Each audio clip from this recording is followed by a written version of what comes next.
अस्सलामु अलैकुम स्टूडेंट्स। इस क्वेश्चन में हमारे पास दो हिस्से हैं। पहले पार्ट में हमें प्रूव करना है कि दो ट्रायंगल्स ABE और CDE सिमिलर हैं। फिर दूसरे पार्ट में इस सिमिलैरिटी की प्रॉपर्टी को यूज करते हुए हमें साइड CE की लेंथ मालूम करनी है। चलें पार्ट 1 से शुरू करते हैं। स्टेप 1 में हम गिवन इंफॉर्मेशन को देखते हैं। हमें बताया गया है कि ABCD एक ट्रेपेजॉइड है जिसमें साइड AB और साइड CD पैरेलल हैं, जैसा कि आप स्क्रीन पर देख सकते हैं।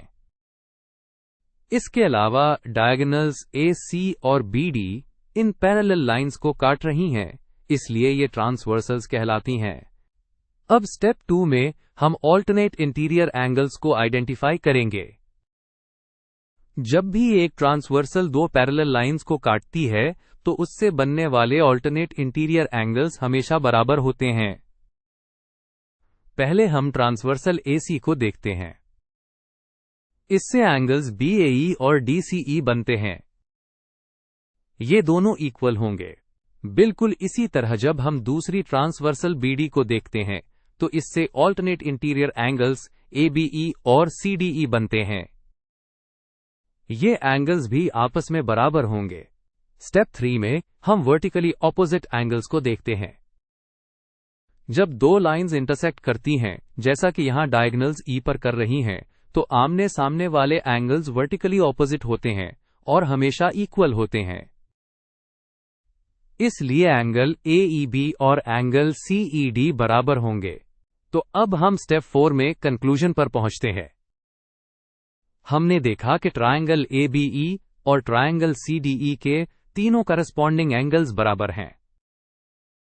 जब किसी दो ट्रायंगल्स के तीनों एंगल्स इक्वल हों तो वो एंगल एंगल एंगल यानी AAA सिमिलैरिटी क्राइटेरियन के तहत सिमिलर होते हैं। इसलिए हम कह सकते हैं कि triangle ABE is similar to triangle CDE। ये प्रूफ बहुत इंपॉर्टेंट है क्योंकि उससे हमें पता चलता है कि इन दोनों ट्रायंगल्स की करस्पॉन्डिंग साइड्स की रेशियो भी इक्वल होगी। अब हम क्वेश्चन के दूसरे हिस्से की तरफ आते हैं, जिसमें हमें CE की लेंथ फाइंड करनी है। स्टेप 5 में हम सबसे पहले दी गई इंफॉर्मेशन को नोट करते हैं। हमें M line segment AB equals 8 centimetre, M line segment CD equals 4 centimetre और M line segment AE equals 3 centimetre दिया गया है। हमें M लाइन सेगमेंट CE की लेंथ मालूम करनी है।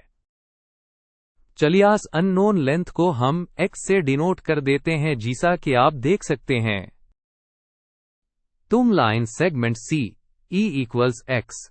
स्टेप 6 में हम सिमिलर ट्रायंगल्स की प्रॉपर्टी का इस्तेमाल करेंगे। जब दो ट्रायंगल्स सिमिलर हों तो उनकी कॉरेस्पॉन्डिंग साइड्स की लेंथ्स की रेशियो इक्वल होती है। हमने प्रूव किया था कि ट्रायंगल ABE और CDE सिमिलर हैं। इसका मतलब है कि साइड AB साइड CD के करस्पॉन्डिंग है, साइड AE साइड CE के करस्पॉन्डिंग है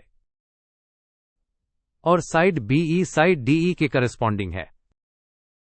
हम इन साइड्स की रेशियो को यूज करके एक इक्वेशन या प्रोपोर्शन बना सकते हैं। हम वो साइड्स लेंगे जिनकी वैल्यूज हमें मालूम हैं या मालूम करनी है। इसलिए हमारी इक्वेशन बनेगी M line segment AB over M line segment CD equals M line segment AE over M line segment CE। अब स्टेप 7 बहुत आसान है। हमने जो पिछले स्टेप में प्रोपोर्शन बनाई थी उसमें हम नोन वैल्यूज को सब्स्टिट्यूट करेंगे।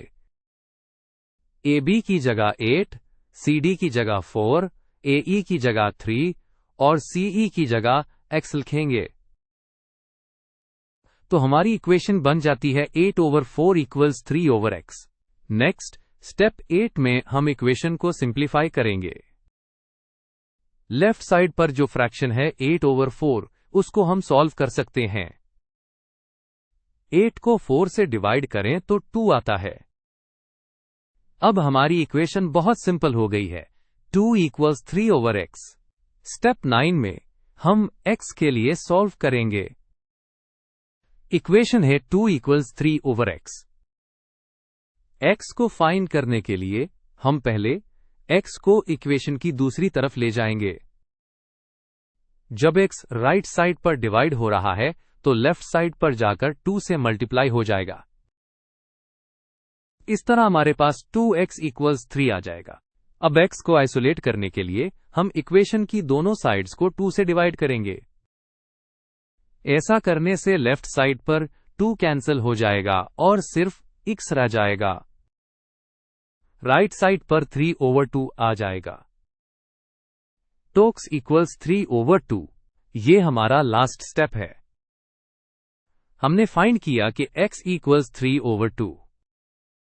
अगर हम इस फ्रैक्शन को डेसिमल में कन्वर्ट करें तो 3 को 2 से डिवाइड करने पर 1.5 आता है। इसका मतलब है कि सेगमेंट CE की लेंथ 1.5 सेंटीमीटर है और यही हमें मालूम करना था। तो स्टूडेंट्स, हमारा फाइनल रिजल्ट है कि M लाइन सेगमेंट CE की लेंथ 1.5 सेंटीमीटर है। हमने पहले ट्रायंगल्स को सिमिलर प्रूव किया और फिर उनकी करस्पॉन्डिंग साइड्स की रेशियो यूज करके अननोन लेंथ फाइंड कर ली। उम्मीद है आपको ये सवाल अच्छी तरह समझ आ गया होगा।